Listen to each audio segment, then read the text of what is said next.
Life Audio. Today on Talk About That, John learns to speak Viking and wonders if he has anything in his house worth stealing. Meanwhile, I open a mystery package and do comedy at a women's prison. Plus a conversation about leadership, servanthood, and being on the same page with your spouse when it comes to finances. Today's episode is not sponsored by Velcro. That tearing noise you hear is the sound of middle age.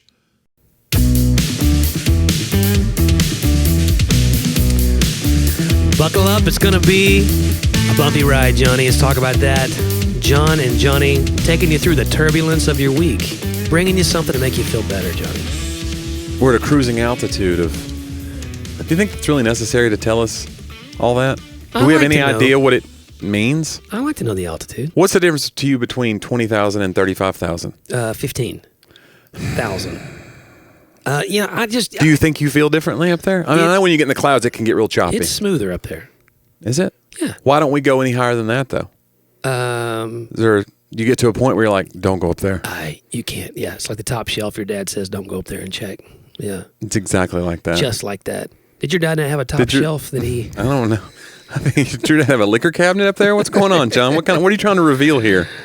I'm sure it has to do with... It's not necessary. I think there are planes. 30,000 feet's enough, Johnny. How much is enough for you? That's the real question. I couldn't even ballpark what 35,000 feet means. I know 5,280 feet is a mile. Okay, that's good. So it's 7 I remember miles. that one. And in 1492, Columbus sailed the ocean blue. Well, that's... Did he not? Yeah, he did sail in 1492. Thank you. But I'm not trying to I don't know why you act like he's the... It's the whole misnomer of he's the first European to find North America. That's just not true, Johnny. Wasn't it Vespucci? Amerigo? Amerigo Vespucci, I believe, was... It's Vespucci, right? Vespucci. Yeah, I thought you said Espucci. That sounds like a... Vespucci. He's an Amerigo Vespucci. Wasn't he one of the three tenors? I always think of was Vespucci like a... What was he? Is he Italian, right? That sounds very Italian. That's a great question. Do you think him and Columbus had beef? I don't think so. Because that's where we get America. That's where we get America from, correct, right? Amerigo. I believe it's because now you're getting me out. He might have been a cartographer, so that it got named when he began mapping things. Guy who makes carts. When he began mapping things, it's possible that the name stuck. But I think he was also an explorer. Yeah, but the Vikings were here, So he wasn't a Viking. No. I read somewhere that the whole thing about Vikings having the horns on their helmet is a totally made up thing. Really? Yeah. Vikings didn't have horns on their helmet. I think Mel Blanc made that up for the... Maybe Looney Tunes might have been the first iteration of that. Yeah. I just don't know, and it makes sense that would be ridiculous because how unwieldy is a helmet with horns on it? You can't even walk through a door. Right. Right. Well, I mean, not that they had doors. It's Vikings, but they have doors. They had tents and things. They have houses, caves. And stuff. You're banging your horns on the cave. They're not cavemen. This is civilized. This is a pretty robust civilization. Have I besmirched the Vikings? I didn't mean to. I need you to take it back. I apologize to any of our Viking listeners out there. When I went to Iceland, they were still speaking the original language of the Vikings. The Viking language that you came back telling me about. Mm-hmm. I thought for a minute, am I being punked? Because you were saying things that they do, and I was like, is John trying to get me to do this so he can record me? Because one of them was yow. Yow. They say yow a lot. Yes. And then there's a back suck that they do to emphasize certain things. You told me, right? Like yo. They do a... Yeah, what is that? If he was on the phone, the missionary would be like, yo. And that can't be real. About a week and a half in, I was like, okay, I heard other people do it too. Right. He goes, oh yeah, it's a thing.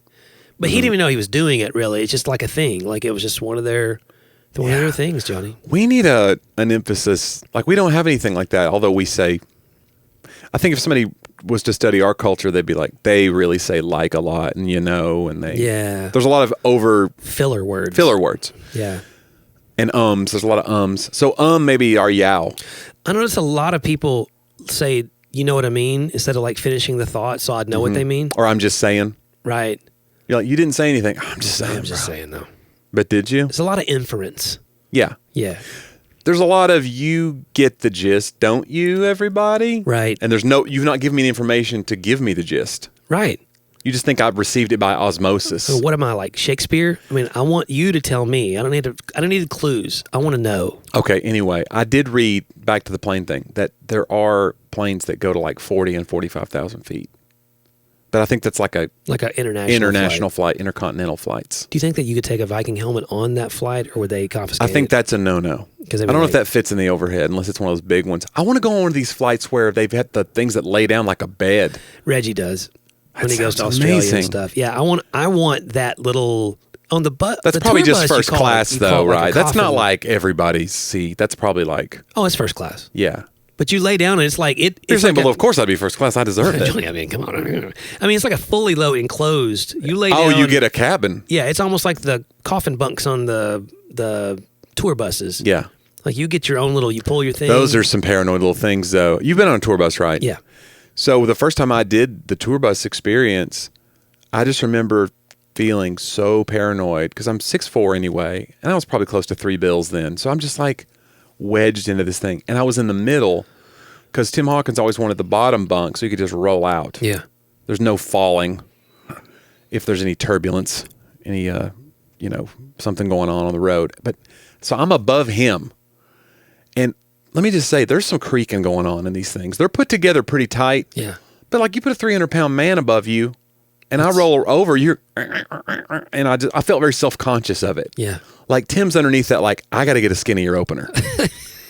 Johnny's gonna have to lose a weight, or is he funny enough to justify this? Me being afraid for my life. That's funny. I mean, it's a stepbrother situation. If that bunk just collapses, it's like a horrible way to. Yeah. I mean, that's a horrible story. Yeah, like for both of you. Yes. Right. For one of you, it's a story of injury. For another, a story of shame. Mm-hmm. And neither one of you. You hope just injury. So I had night terrors all the time on the bus, and the Coffin would just make it's like a self-isolation chamber anyway. Yeah, you pull the curtain. So you have these deep dreams, like you're in a womb. You hear the dum dum dum dum of the tires, dum dum dum dum. The road. I thought that was your heart. Yeah, both of it. Dum, dum. It does. It feels like you're just in the amniotic fluid of your, you're just loving it. Jonnie, was there fluid in your bunk? They would fill my bunk with fluid, and I thought, do they do this for everybody? They said, no, yeah, this is what we do now. And I go, okay. New guy. But no, so I'm in there, and I had a dream, a night terror one night, that the bus was unmanned. Wow. And it was going over a cliff.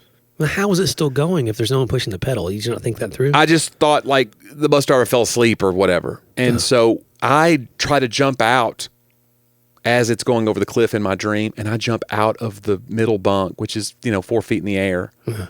And I just boom, and I land on my tailbone hard. And then Tim wakes up, and then Chris Mabry, the tour manager, he opens his curtain. He's on the bottom bunk on the other side. He just kind of goes, Jonnie, are you okay? I go, yeah. I had the embarrassment adrenaline of like, yeah. And then it was one of those things of like, I slowly slink back into my bunk and hope nobody really is the wiser. Yeah. And sure enough, the next day at breakfast, they were all just like, you had some crazy eyes. They called me crazy eyes the rest of that weekend because they said that I had this wide-eyed, I had to save the bus. I was getting out to go grab the wheel. When I have one of those and my wife tries to speak to me in a lucid manner, I get, because I know that we have a history of me doing crazy things. Mm-hmm. And so I get real defensive because like, oh, you're going to try to tell me this isn't real. I need to explain to you. Yeah. How real what's it was. Happening. Like, well, you don't want to feel stupid, so you're like, crazy. No. Yeah. There were spiders on me. Right, like, look, I know what this looks like. Yeah. But the bus is unmanned. Yeah. And it's about to go over a cliff. Like, I would start explaining it. But then like with every passing second. Absolutely. You're like, oh, reality is washing over you, and you go, I'm a moron. Yeah. It's tough. But I'll get real stubborn with it. Like, no, you don't understand. There was a person. Yeah. They had and she's just like, what? No. Don't tell me I'm crazy. Like, I get, and then, Curry used to get up and turn on the lights for me. Right. Because I would say, there are rats in the room. Yeah. Or someone's in the room. And she would get up and turn them on. And he off. has rats. Yeah. His nefarious army. It's the perfect crime. Just carrying a bunch of rats with you. But anyway, she got to the point, at some point, where she was just like, I'm not turning on the light. Right. Get over this. You're going to have to turn on the light inside Yeah, she would go, yourself. you get up. Right. And you realize you're dumb. And I would never remember the entire dream. I would just remember, did I do something stupid last night? She would go, oh yeah. And then she would tell me the story. Yeah. So now with melatonin, I remember more of it though. The dreams are more vivid. Yeah. And I'm just in them. I'm deep into REM sleep or whatever. Kind of like the listeners are in this episode right now. Yes. And if they will remain with us, it'll be worthwhile because we're going to take a short break to hear from a few of our sponsors. Yeah, I don't know. I don't have as many anymore, but I begin to realize often I think someone's standing there. Yeah.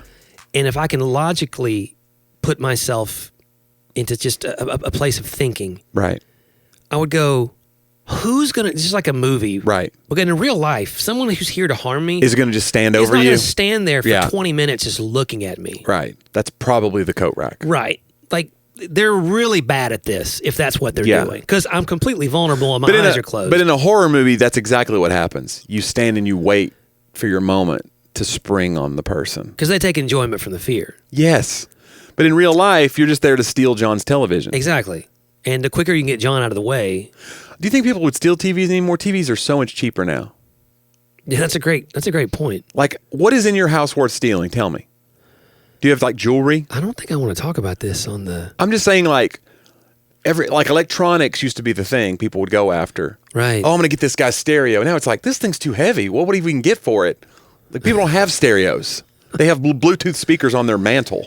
They'd be better off probably stealing my identity and then going and buying a television. That's what you do. That's what you guys need John, to do. would you go ahead and tell the listeners your social security number? It's 999. But you're right, though. It's like televisions. Like, I remember when I got my first like flat screen television when we moved here because we had sold our house in Knoxville. Yeah. And we had like a little bit escrow money dumped back in. I was like, it's like found money. Yeah. And I'm like, we're going to get a TV. Because we had like a 30-inch gigantic tube television. Oh, yeah. Like a piece of furniture television. Oh, yeah. So I was like, let's get a flat screen. And they were on sale at Costco. Vizios. Remember Vizio was the brand of that? Oh, yeah. It was like the affordable flat screen. And it was like $1,000 for a 37-inch. Oh, my gosh. And we did it. Now $1,000 would get you like the 90 of the whole inch, wall. Yeah. The whole wall would be covered like with, a wall TV. and it's 4K or whatever. Yeah. So it's just funny. Like, so like electronics, it's interactive. Like you could step inside. Yes. Yeah. And I'm saying it would be more of a pain to steal that than just to take the guy's identity and get the $1,000. What if you just put a box like one of those blessing boxes like some churches have just right outside your door? Like, look, you can rob me, or take this $20 and put it towards the television. If everyone did that, then thieves wouldn't have to rob you. You know, we just all be generous. We just want to provide a service to the thieves. Yeah. Be smarter about this. What are you doing? There's got to be a better way. Here's a weird one. So Curry, speaking of like weird, strange things, it's almost the perfect crime. I would think. It's not really a crime, but it's a strange thing. Okay, so Curry gets a package, and we all get primnesia now. You know what primnesia is? Oh, absolutely. Everyone's experienced it, where boxes show up to your house. You're just like Christmas. And you go, I don't remember. And then when you open it, you go, oh my gosh, I like all this stuff. You're like, you're just you have dementia for 5 seconds. Yeah. So she gets this bag, and I go, oh, this is something Curry ordered. It said something like internet distributor or distributor. It didn't say like an address. It was just like to Curry, Weddington. So I go, okay, boom. I go, open this. I don't know what this is. And it sat on the counter for a day. And she was like, oh yeah, it's a bubble wrap. She opens it up. It's a pair of earmuffs. I go, brown earmuffs. I go, did you order earmuffs? She goes, no. I go, did someone buy you? She has a friend who they give gifts to each other sometimes. They'll just like randomly, I knew you would love this. An Eskimo friend. Yeah, exactly. And so she goes, oh, this is that person. So she texts her, hey, I got the earmuffs. She goes, I didn't send you earmuffs. I go, look in the bag, see if there's a gift receipt or something like, hey, keep your ears warm. Checking for bugs. Keep your ears warm, girl, or whatever. Like you need a note that says, I don't know what it would say, like a friendly, hey, what's up out there? The earmuff club. What's up out there, chili ears? Coming up. Yeah. I thought we'd reach out. So there's no note. There's not even a receipt. Wow. It's just, there's not even a box. It's a random bag of earmuffs. and it's from a mystery person that we don't know who it is. So how is this a crime? Because you paid for it? Well, because she goes, what if this is like somebody's stalking me? I go, so then she goes to work the next day, and then the person she works for this family, and the guy's older, the father's older, and he goes, yeah, what if it's like a scam? And she goes, what's the end game of the scam? And now we were talking about yesterday, we're on our walk, and I go, yeah, the first earmuffs are free. Then you get them hooked. Then you start jacking up the price when they come back. It's just like, so it's it doesn't make any sense, but my wife has free earmuffs from a random person. Or how could it be a mistake? Like a computer? Did you go on Amazon and see if you actually paid for them? That's the real question. No, they were not paid for. They were not ordered. You got someone else's earmuffs. That's the answer. But how? How did that? What kind of glitch? Well, they just delivered to the wrong address. It didn't say current resident. It had her name and address. It had her name, not just her address. No, it had her name and address. From Amazon. No, it was just from some distributor. It just said distributor or something. It was like just a random. It didn't say like, if you like these, order more here. It was just earmuffs in a bag, just sitting there like a mystery wrapped within a enigma wrapped within a quandary. Yeah. So all that said, if you sent these, thanks. But what's your play? Yeah, that's interesting. You know, one time Laura ordered a desk for her office. It was like a $600 desk. Right. She opens it up, earmuffs. I couldn't believe it. And they sent us the wrong color desk. Yeah. It was like a gray desk, and she ordered a white one. Mm-hmm. And we were like, hey, we need to return this and get the right color. And they were like, yeah, just keep it. We'll send you a new one. Right. There are companies that do that. They go, it's not worth. Yeah. Because it was heavy. Yeah. You know, it was not assembled either. And I was like, so we did. I think we ended up selling it. What? But I think we had to give it away. No one wanted it. It was like, people are just giving away desks out there. The company gave us a desk. And then we couldn't get rid of it. I tell you, Johnny. People don't want desks anymore, John. You do. You're attached to this desk. I've been trying to get you to get rid of your desk because it's not really functional for you anymore. Well, I saw a desk. It's like a big piece of furniture. Just that you stick stuff in. Well, this is the original desk, from the church from 20 years ago we built. Yeah. So it's big. And it's got cubbies everywhere. Too many cubbies. A whole life of it feels like you're in the mail room here with all the. You would think there's this you're moving things from one slot to the next. One of those randomly. Vacuum suction things that sits up the top floor. Yeah. People are calling in. Can you connect me with line 2? You're like, hold on, please hold. You're sticking little. I'm moving the lines. Yeah. That's great. They have a desk at Costco that I might. Yeah. I'm thinking about redoing the office. I think it's a great idea. Well, I appreciate you. Hey, let's throw money at it. Well, the deal is. I don't know if you noticed, I brought that. You can't see this, watcher and listener. But see that stack right there in the second to last shelf? Mm-hmm. That's just from the latest historical biography proposal. That one stack of no, it's very. You look very, very educated. I got so many books up here that I don't need. Yes. That I had to stack it in front of the actual books that are standing up. So I'm thinking about making a wall like a wall library type thing behind me. But I think Can you do the thing where you pull a candelabra? Yes, and go into the kitchen. And then more pretension appears. Oh my gosh. It's not pretentious. I like books. Won't that preach though? Listen, sometimes we stack knowledge in front of other knowledge and we forget that we've had some knowledge back there. Right. We can't access it because if you have recency bias. So it's like the last thing you read affects you the most. Oh man. It's kind of like that, except in this case, it's actual books. You just need a shelf. Right. To fix it. I just need a larger. So no, companies do that now though, but Chewy is a great company, not a sponsor that I know of. Wouldn't it be great if Chewy was dog treats? They make dog treats and dog food, and we get through them because when you go to the store to get dog food every couple of weeks like we do, it's so heavy and cumbersome. So I started ordering it online. I was like, well, this is just as cheap, and they'll ship it to you, and they do it on a rotation. So you just know every 4 weeks it's coming. Does your dog have to put in for it? Hey, I'm hungry. Yeah, they've got a thing, and they send out, and they're maybe they put their paw print in it. Maybe that's how the earmuffs. Maybe those are actually for the. Yeah, this is all making sense. It is. That's like Chewy's gift to them. Yeah. Okay, but anyway, Chewy sent me the wrong food one time, and it was this $30 a bag, for a pound bag. It's like the hoity-toity food you might feed your Bijapoo or whatever you have. Wow. There's people that buy dog food for their Their dogs, it's like, it goes in the fridge, though. It's like, it goes right next to your food. And it's like lamb and rice, and it's like a casserole for your dog. Yeah. This will help them live longer. And you're like, yeah, I hope not. They're eating me out of house and home. But anyway, Chewy had that kind of dog food they sent to me. It wasn't the refrigerated kind, but it was like literally, I looked it up because I was like, this can't be. We didn't order this. And I looked it up, and it was like $30 for a pound bag of it. And I go, whose dog is this for? But it's like you're going to get a little teaspoon to your, tiny Yorkie pup, teacup Yorkie. But I emailed them. I go, hey, this is the wrong order. And they go, hey, just donate that to a shelter or whatever. We're sending you the right thing. Because they were like, don't ship us. Yeah, well, they probably It's more trouble, yeah, I guess. That's really interesting. I would want it back. Because I would be like, you ordered the gray desk. So stop trying to pull something over, lady. I would give you hassle. I would push back. Yeah, but it probably has to do with how much trouble they've done all the studies. How much time is wasted from that employee dealing with that problem. It's easier just to go ahead and write it off. But yeah, what's interesting is I think you and I are both preparing our records for 2022 for tax season. The best season of all. Oh my goodness, I love it.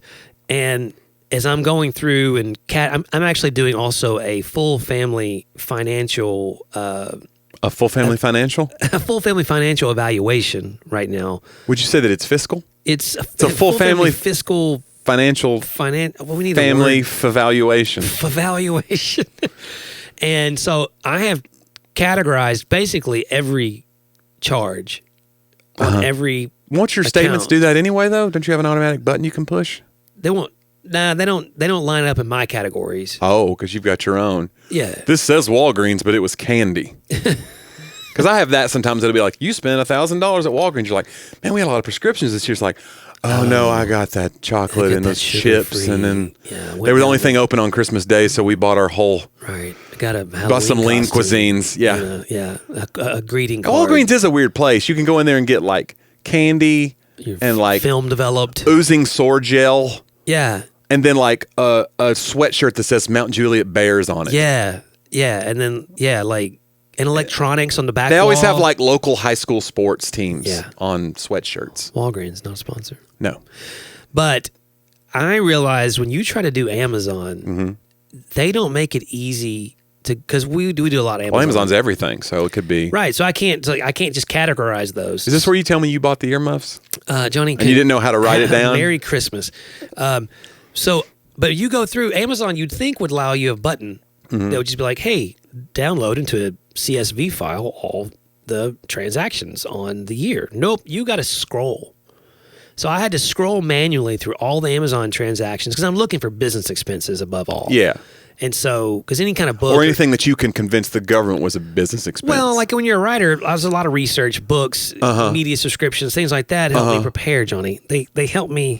This chocolate that I bought at CVS helps me get in the zone. Right. It gave me energy for writing another hour. It's a prep. It's like a pre-workout. Yeah. Like you would take when you go to the gym. Yeah. It elevated my blood sugar. It diminished my lifespan. Right. Which makes you sad, makes you want to write more. Right. Now I get more introspeective. Creative juices are flowing. I'm depressed, so I have things I want to talk about. I can't wait for my audit. Wouldn't it be funny if you had an auditor that was like into your psyche like that? Yeah. Like, well, tell me when you bought this, how were you feeling? Wouldn't it be great if you have to defend every single charge that way? I think I would make a vigorous defense. I know comedians who do write off, and I've done it a couple of years, but I just don't go as much anymore, but they write off their movies because we talk so much about popular culture. Yeah. So it's like, your cable bill, your movies that you go to, it's all write off because you're going to end up talking about the new Marvel movie in your act. Yep. Yeah, so sometimes I would have to make a Marvel movie joke, and they'd be like, well, that didn't land. All right, well, that's $10 I don't have to.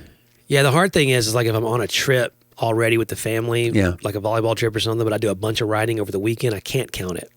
Like I've talked to my tax guy. I was like, but I did like 4 hours of work that weekend. Can I not count this part? He's like, nope, not if that wasn't the purpose of the trip. You're like, maybe I should say, hey, I'm taking a writing trip. There happens to be a volleyball tournament happening.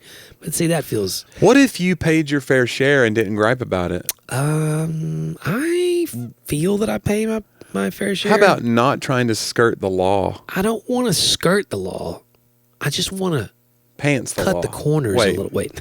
That's a different thing. I want to pants the law. I don't know. But do you write off our lunches together before we do podcast? Yep. Really? I'd never do it. Yeah. I need to. Any lunch.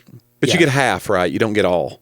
I don't know how he figures it. We need a tax attorney to come on the show and tell us. I give him the numbers. All of these are red flags, gentlemen. You are in a lot of trouble. I hand. You don't give him a box of receipts, do you? No. Okay. I hand him spreadsheets with all the figures. Here's the totals of what I spent, on food or whatever. I apologize, listener. We're talking about spreadsheets. I'm sorry, People guys. are swerving into ditches. But my whole point of this is manually I have to go through and see what all I bought on Amazon and then put it into the spreadsheet. And I'm just like, Amazon. It's like they do that. They should make it easier on Amazon. Give us the cat. Hit a button. They know or two. if they made it easier, then you'll want to spend less because once you see it. Because you can see it all in front of you. Yeah, so like, no, you're going to have to work for this. To really somebody find told out. me like they took a night with their family and put all their bills out in front of them to have like a family financial meeting. They were like, don't ever do that. Yeah. Like it's the worst night of your life. I told my wife, I'm trying to be careful not to, and I'm asking her like, what is this? Oh, wow. You get that. You get that accusatory tone. Sometimes I'll do it and I'll go, I just need to know it's not fraud, baby. That's why I'm asking you why in the world you would have spent $101 at whatever. I love Lucite. Chewy. Yeah. Right. And Chewy's earmuffs. Yeah. She did send me a text today. I was like, hey, what's this? She goes, okay, your suspicious tone is hilarious on it. Because you're both spenders. And I said, it's not suspicious. It's curious. Like, it's investigative. Mm-hmm. I don't know why. Because it wasn't one of her purchases. I make it out like, I'm trying to protect you, but I just got to make sure this isn't fraud. Right. Did you lose your card? Because there's no way. There's a bunch of stuff on here that you would have never done. Yeah. Yeah. And that doesn't end well. No. No, I am a spender. Do you think you're both spenders? Because sometimes what happens in a marriage is, here's what happens sometimes. I don't like where you're leading me. Here's what happens sometimes in a marriage is like, if one of you is a spender and one of you is more of a saver, more careful, a suspender, you do this thing. It's almost like marriages who are disintegrating. They start cheating on each other. One guy cheats, but they stay together. But the guy goes, "You cheated. I'm going to cheat too." It's like that happens with money. Yeah. People get this motive like, "Well, if you're going to buy that, I'm buying us a new TV. I got us a boat." Yeah. Yeah. I'm not that guy. You took that girls trip. I'm buying a boat. You're right. People do that. Yeah. So that's not what you want to get into. But I'm saying you need like that checks and balances of like, hey, let's be careful in this season. But then you're right. If she goes, why are you acting like I'm the problem? Yeah, she doesn't do that. No, let's air it out. Laura's here. Come on in, Laura. We have Laura right here. So Laura and I have both. There have been seasons of marriage where I've handled the finances, and seasons where she has. And then you have an outside party coming in later, right? Right. Then we have that'll be you hand that off. But I mean, it's one of those. Here's the deal. Both of our wives work very hard. When does Sadie take a shift? When is she going to be there? Man, I need Sadie to take. Wouldn't a that be shift. something? She could start handling the fine. We started letting our 14-year-old. We handed her the shoebox of receipts, and then we need you to categorize all of this. And yeah, I don't use receipts. I just use credit card statements or bank statements on things or Bitcoin. It's flow charts. Bitcoin's doing so great right now. Mm-hmm.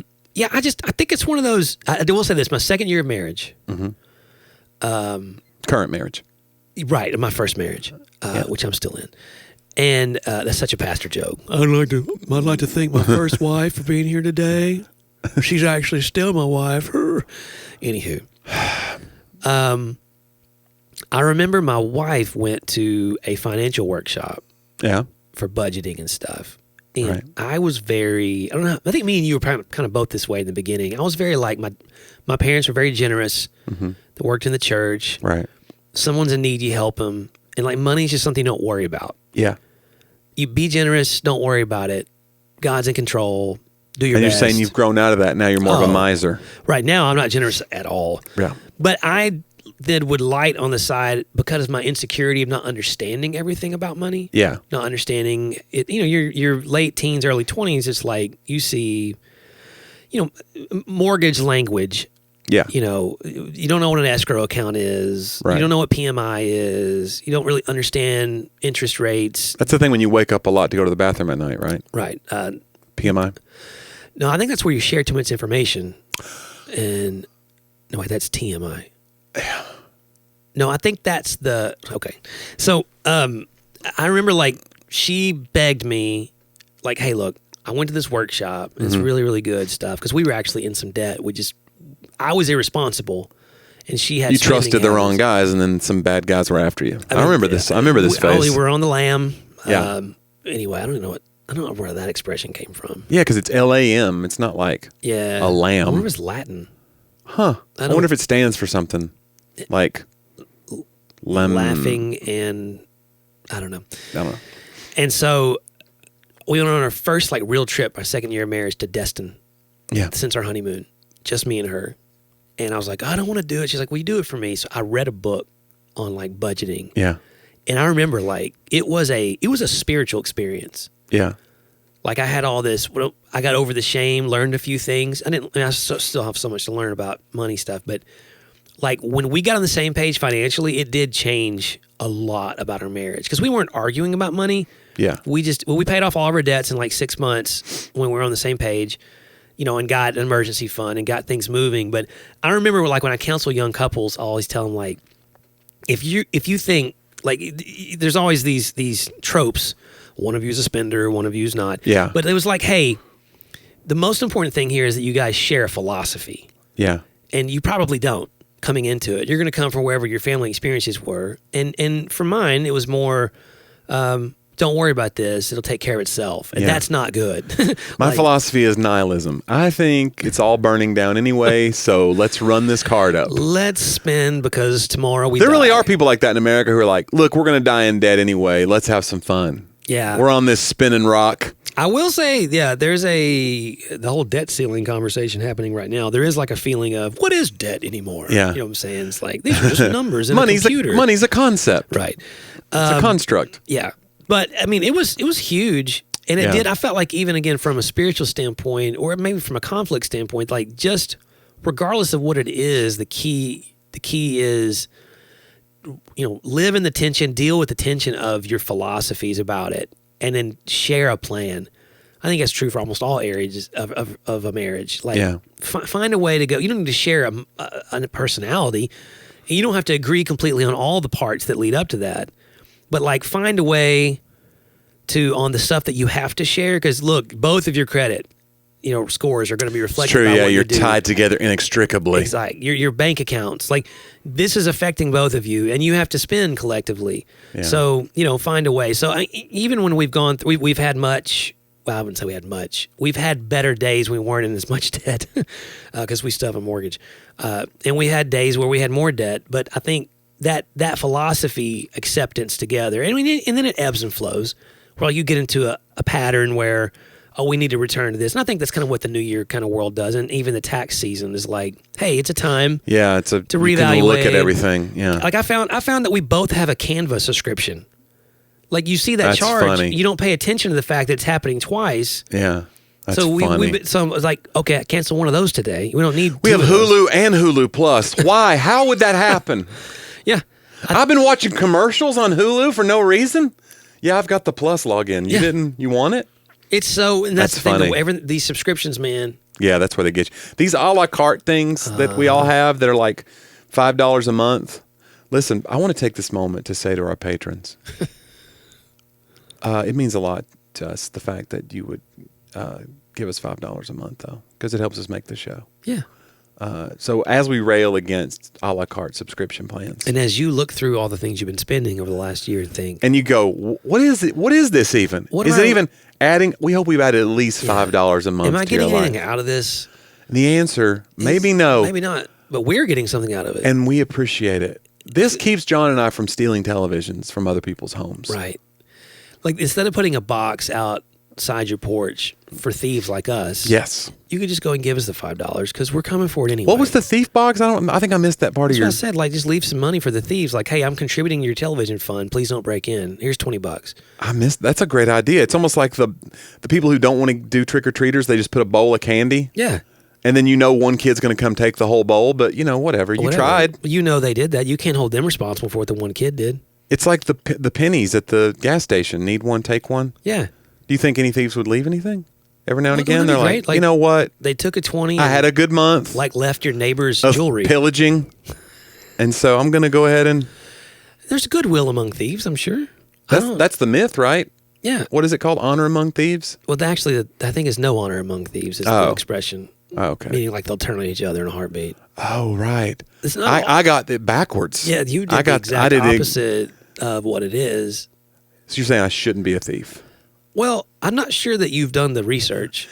I got some books. I got some books over here. I'm going to keep. So this reminds me, because I know we still got This Week in History to do, right? But I had a very interesting weekend. in Florida, first of all. Ooh, swanky. Did a men's event in Florida. Very cool. Church in Titusville. It's like the cool church with like the pastors. You know, there's pastors that are like, we're the hip church. We're the whatever church. That's not this church. This church really is cool, guys.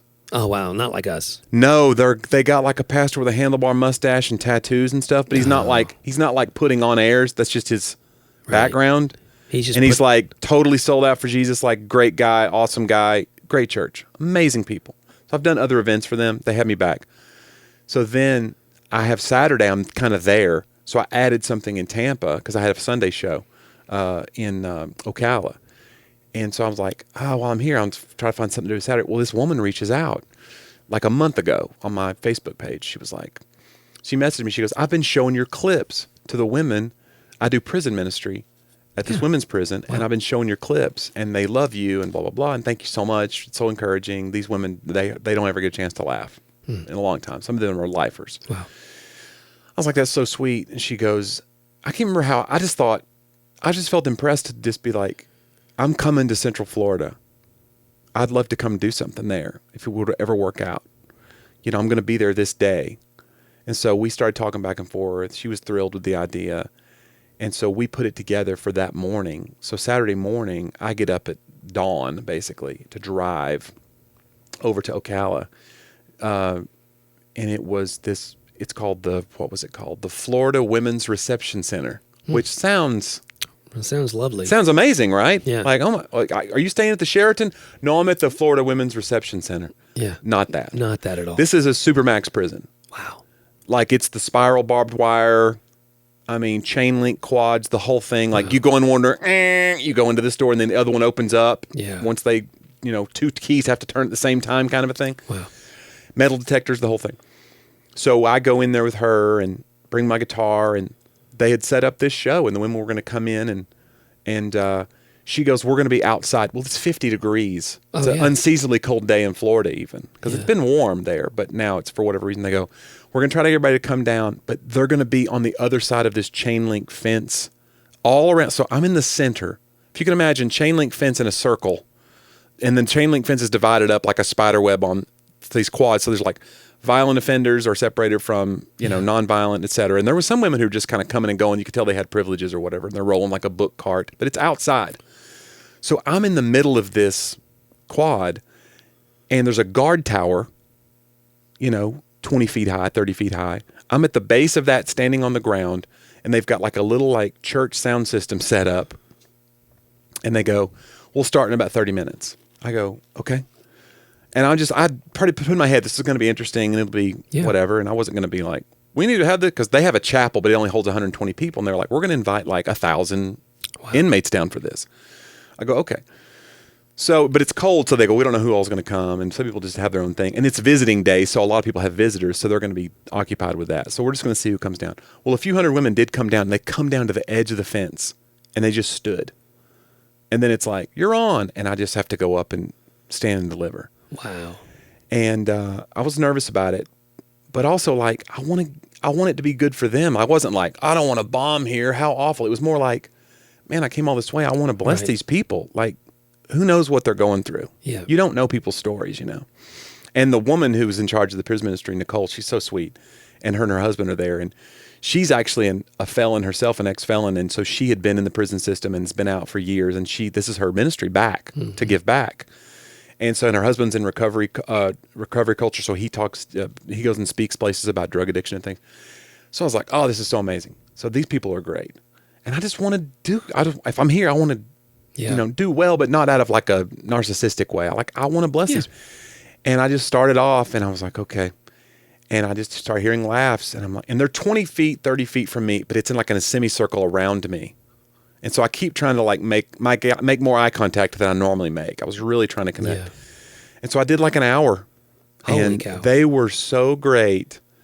And then by the end, some of the women had just sat down at the edge of the fence and just kind of like made themselves comfortable. I think they were kind of like testing the waters of like, all right, I can walk away if this is bad. And it was so great. Wow. And I'm so glad I did it. And I want to go back again. I told them I'd go back again when it was warmer, of course. And it was just a day we couldn't plan the day. Yeah. We couldn't plan the weather. But I'm going to start doing more of that stuff. It really was something that I really felt like was a cool thing to do, and I just it was a good feeling. Wow. So that was really interesting, and I learned a lot about, like, Florida's prison systems is its own thing, of course. You know, Florida and Texas have a reputation of being a very punitive vibe state. You know, conservatives would say tough love or whatever. Right. Did the crime, do the time. But it's especially harsh, some of their prisons. And they said the prison I was in, every woman who commits a crime in Florida basically is processed in that prison, even if they end up at another place. So, like, everybody, good, bad, and ugly, comes through that system. Wow. And so, I don't know, but I'm fascinated by that whole idea. And of course, the private prison system and all the things that we have, we could do a whole expose on that and talk about it. There's been a million articles and think pieces written on it. But just there, I just thought, man, I want to be there for these women. Like, I don't know their stories. And she told me a few, and it was just like, you can't imagine. I mean, it's a whole different thing when it's women's prisons, because people have been through, like, sexual abuse from early age, and then they're just, like, dulling the pain of that with drugs, and they fall into drug culture, and then they go to prison. Right. It's like, it just sets this system in motion. The dominoes start to fall. So you can't just be like, well, you're the sum of your life choices. That's not always true. Like, it's not that simple. Until you meet somebody who has a real face and a real story. Right. It's easy to think people are the sum of their life choices until you actually meet people. Yeah. And then you begin to believe that also you're not the sum of your life choices either. Because a lot of us... Well, we never believe that about ourselves usually. We give ourselves a little bit of a break. Well, or you think, I must have done something right. If things are going okay, there's I must have done something right sort of sentiment that... Yeah, there's not always a cause and effect to everything. There's, and there is a sowing and a reaping. I understand that, but there are a lot of things that just go. I mean, look at Joseph's life in the Bible. I mean, like, he ended up in prison, and there was no. His effect was not related to a cause, and how many years he spent in that. Yeah, and situation. we've had these conversations too about how, like, there are bad things that happen, and sometimes you go, "What's the purpose of this?" Or like, I think you can find a redemption. Like, the Christian worldview offers this glimpse into, like, yes, this bad thing is happening. It may be my fault. It may not be my fault 100%. But what can come out of this? Yeah. So there's hope of that. And so, but man, I just think about people like Nicole and her husband and what they're doing. And it's like, I always talk about that Dwight Moody quote about, I like my way of doing it better than your way of not doing it. Mm-hmm. Like, there's so many people that complain about the injustices in the world, and there's people that are getting up on a Saturday morning and spending 8 hours visiting with inmates and establishing and she has relationships with them. Once they get released, she helps set them up so they don't turn out. She calls it Shawshank when they go out and they're like red. Yeah. They don't know what to do. She goes, can you imagine if you were in prison for 20 years and you got released now and they go, here's a phone. Oh, yeah. And it's got the internet in it. And you go, what's the internet? You know what I'm saying? Like, they don't have any construct to survive and exist. So they don't know what a flushing toilet does. You know what I'm saying? They don't know what's going on. She goes, they're spooked by the weirdest stuff. And so we have to walk them through and give them kind of classes. And so she's doing the work. So I have such respect for that. And so, I don't know. That's great, man. It was a cool experience. Yeah, absolutely. I'm going to do more. I need to take you with me. Yeah. We could do something together. It'd be fun. We could play and sing, throw a little sweet harmonies, John. Yeah, I could come or do my harmonies. Yeah. Right. Sorry. Do you know I haven't played in so long? You think we could still find you got to put one hand over your ear. That's a Nashville way to do it. Take one earphone off. I was at my voice. I've been singing a little bit just on my own in the car or whatever. And I realized, like, I'm coughing a lot. Like, I have not sang, and we have, worship director now and a really good team going. And you're not needed anymore. Do you feel a little bit left by the wayside? I think that I wanted to take. It's been years, and here's the thing. I usually over the course of time, if there's ever a lull, there's a need for me again. But I think it's better for our people not to hear me sing. So, but I mean, I enjoy it and all. But I haven't played guitar. Like, I played keys a few times. I haven't played guitar in so long. I'm losing my calluses. Oh yeah, that's been a while. That's not good when you get those soft fingers. You don't want that. I'm gonna have to start just picking it off the wall here and just. I think you have a beautiful voice, John. Don't be so hard. Listen, I will say this: your voice is lovely. But if you look out this Sunday and Curry has her earmuffs on, then. That's not about you. Right. She's just trying to honor the person who gave her that gift. Right. That's not saying, please make it stop. I'm begging you, even though I'm only preaching this Sunday, that's even worse. Yeah. Yeah. It's like it makes the preaching more palatable, because you're a shouter. You get in there with some brimstone. Bro. When you put the earmuffs on, it's more like, hey, hey guys, let's turn our Bibles if you want to. Right. It just gives you a little more. We're reading from the NIV. And then you take off the earmuffs. It's like, thus saith the Lord. Like you're in the, Yeah. I don't know. Excuse me. Jonnie, I think it's time for that ending segment that we have every week.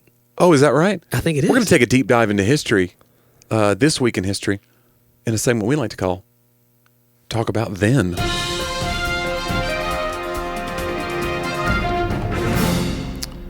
This week, in 1971, cult leader Charles Manson and 3 of his female followers are found guilty of the 1969 murders of Sharon Tate and 6 others. What do you know about the Manson stuff, John? I know you're not a true crime guy like I am. Like, the Manson stuff has fascinated me since I was a little kid. Have you ever seen like... I've never gotten into it. Not into it. You're making it sound like I'm into it like I'm... Jonnie, what's wrong with you is question number 1. I think I'm fascinated with it because it was a cult, and we grew up in kind of Christianity, and so you're always like, what a bunch of weirdos over there, and it keeps us from kind of addressing our own idiosyncrasies about some of the things we believe. But cult, like the idea of somebody following somebody into a mess like that where he has control over your mind and could say, go kill that guy, and you would do it. Yeah. I'm fascinated by that level of charisma and that level of culpability or just susceptibility. I watched the Waco movie with the Branch Davidians. Well, yeah, same kind of story. But I am fascinated. And they kind of made it a little sympathetic even. To them in that respect. I think I do see when someone, because I have had people who've come out of cults that we've ministered with and to and all that, and I think I don't know. For me, it's hard to be entertained. Not that you're being entertained by it. It is fascinating to study, but it's a little close to home that I see how fast people can take the same content, and twist it to those kinds of ends and hurt people. And it makes me want to. Like I was thinking the other day, like my number one goal as a parent, and as a pastor, my number one goal practically is to do no harm. Yeah, that's the Hippocratic Oath. Yeah, like I don't want to do harm, and sometimes that means I need to back off and do less and allow room for God to do things only He can do. When my former days would have been very much like fill in all the blanks for them so that it's a path that makes it a lot of sense. So I have a lot of tension there.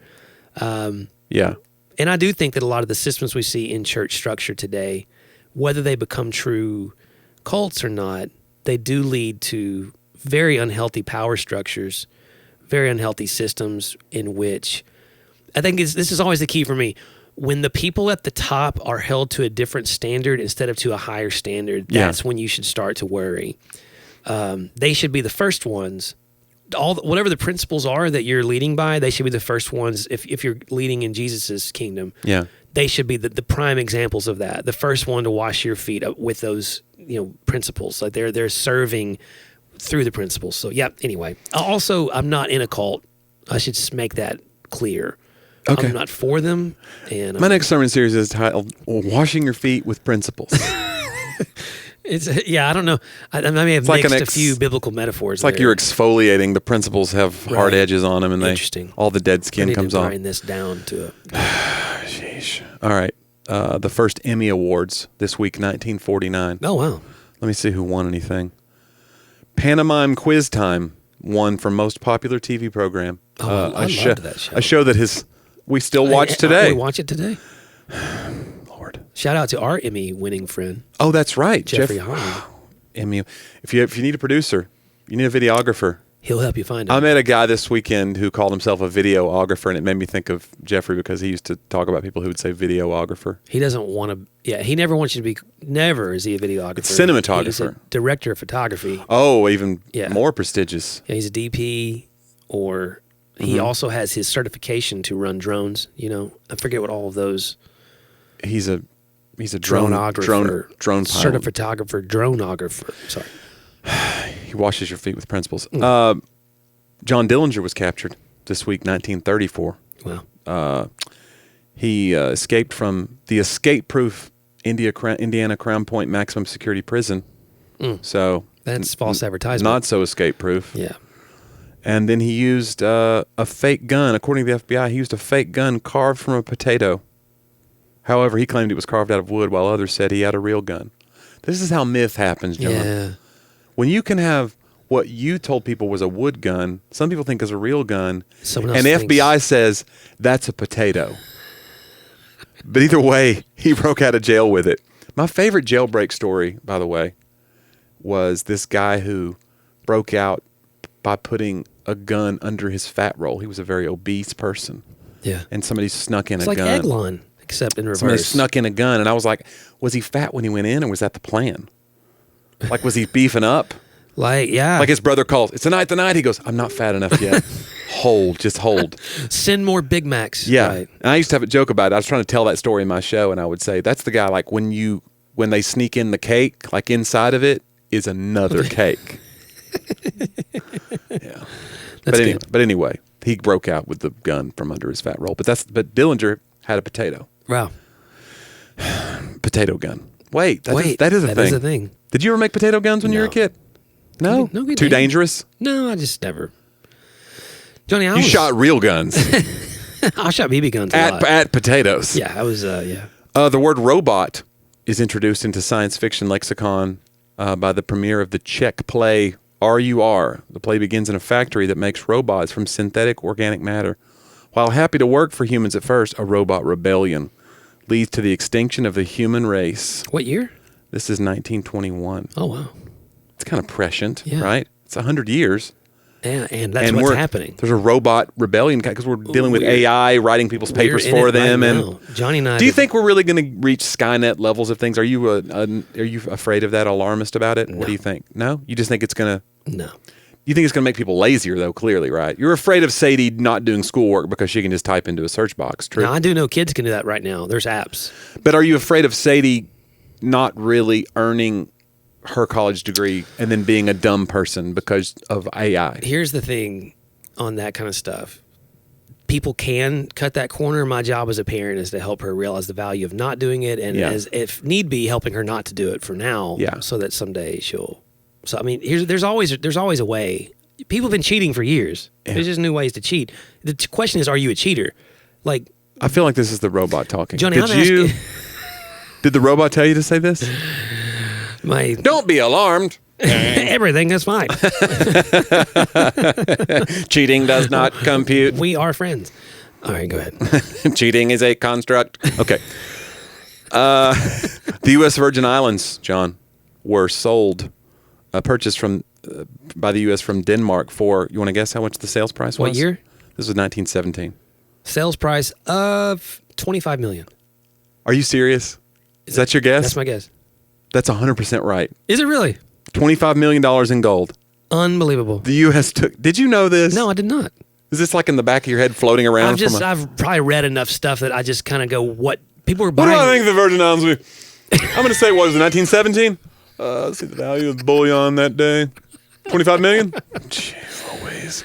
Every once in a while, hey, even a blind dog finds a bone every once in a while, Johnny. That's a great guess. I got lucky. That's not even an educated guess. That's just a prayer. I think it's a wing and a prayer. Educated. It was, let's just say, I think you're slightly educated.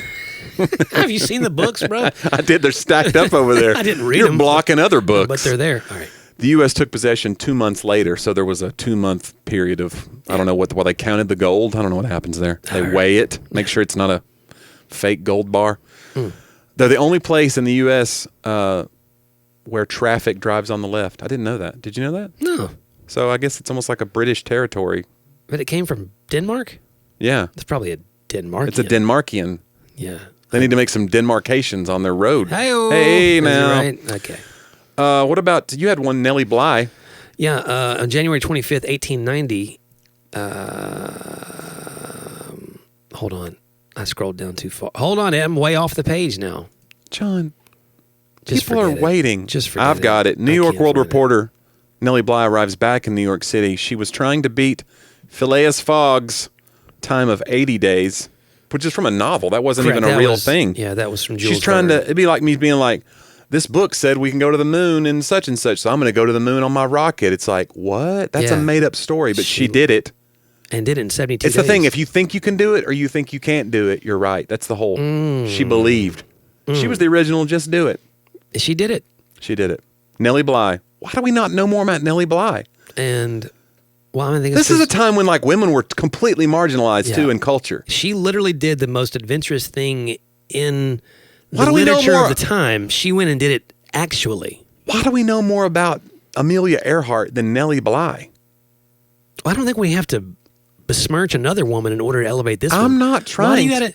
Why do you have to go after? Why can't you say, why do we know more about and name someone else? Gosh, John Dillinger or whatever. Gosh, I hate that Amelia Earhart. You know, I heard that the plane was actually a potato that Amelia Earhart flew in. That's what the FBI She said it was a real plane. Somebody else said it was wood. Yeah. It was a potato. Oh, my goodness. It's the last thing you would have guessed. Yeah. Yeah. You wouldn't know potatoes could fly, but oh my goodness, they'll do it. Anyway. I will, I'll go around this world when potatoes fly. All right, go ahead. Okay, so it took her 72 days. 72 days, a 24,899 mile trip around the world. She made it with 8 days to spare, John. She was just trying to beat 80 days. When she proposed the idea to her editor, he told her only a man could make such a trip, so you knew that was going to happen. He's probably smoking a cigar. No. What are you, crazy? Hey. Your brain's not shaped right.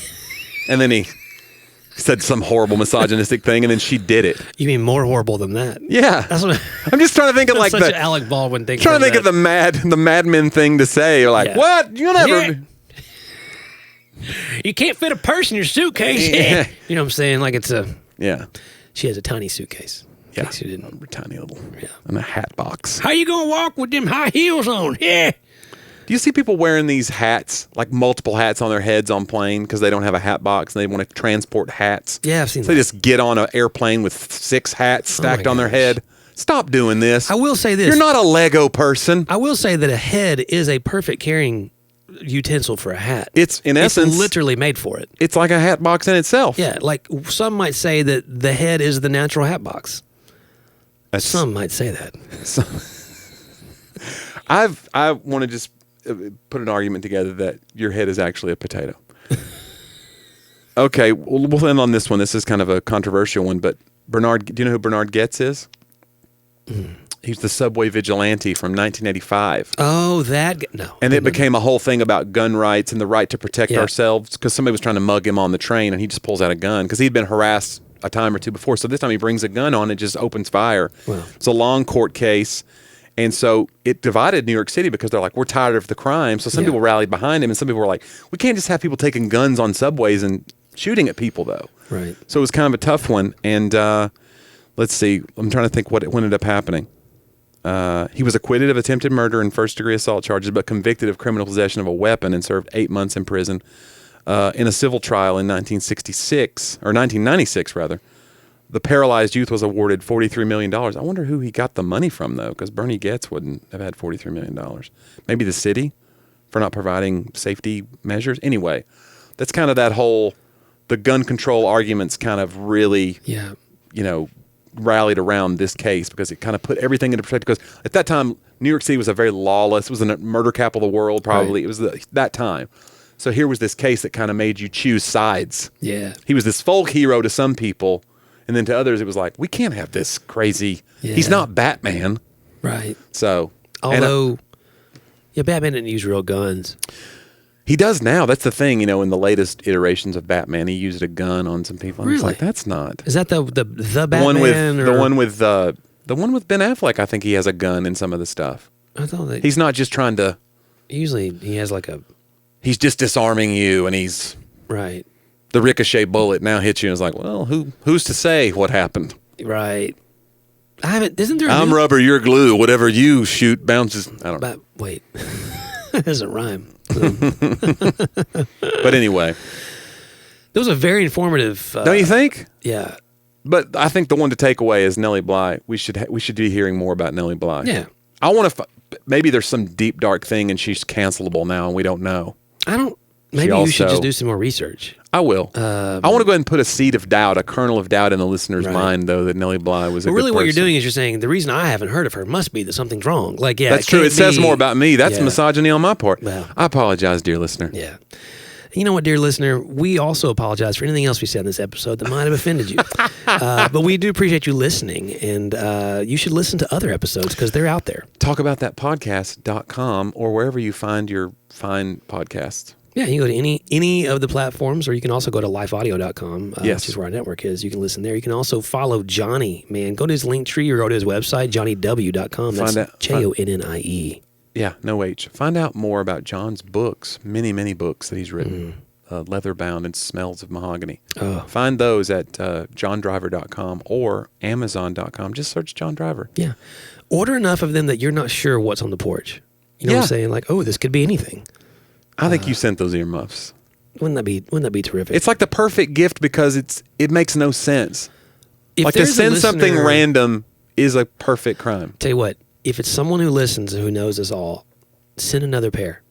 Oh, that's a good idea. Yeah, we don't tell us who it's from, but continue the ruse, and we will continue to talk about it. We will. Yeah, well, we would love to actually. So, because we have nothing else. We could just shift platforms and just be like the Earmuff Podcast for all I care. Dude, that would be amazing. It's time to sunset this idea. We're out there. We've had a good run. Hey, we'll look forward to having, though, another episode on this good run next week on Talk About That